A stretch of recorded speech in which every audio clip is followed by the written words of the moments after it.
Olá, sejam bem-vindos a Cerebral Influencer, o canal que traz conteúdos que estimulam o nosso cérebro a pensar.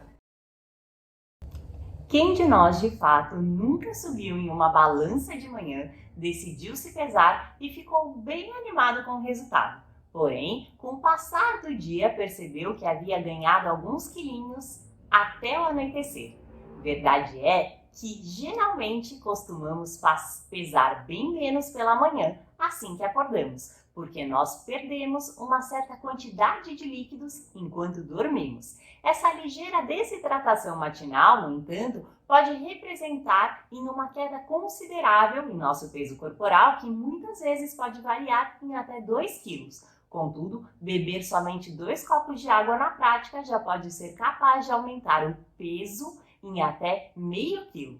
Assim sendo, qualquer desidratação ou inclusive a retenção hídrica pode alterar bastante a medição do nosso peso em uma balança.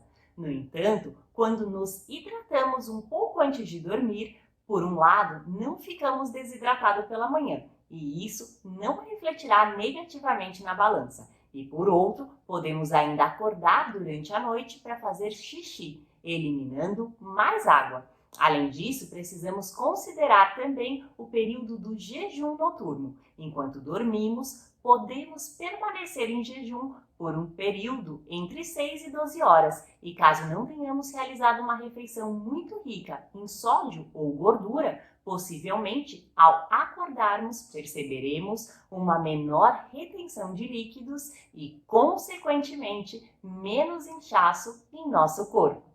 Naturalmente, é impossível para o nosso organismo e, sobretudo, para o nosso estômago permanecer do mesmo jeito que acordamos, uma vez que, à medida que o nosso corpo consome e processa os alimentos ao longo do dia, ele retém líquido e produz gases, e isso justamente reflete em um corpo mais pesado e em um estômago mais distendido.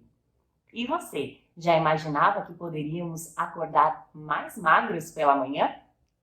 Então, venha pensar fora da caixinha. Acesse www.cerebralinfluencer.com.br. Muito obrigada e até o próximo vídeo.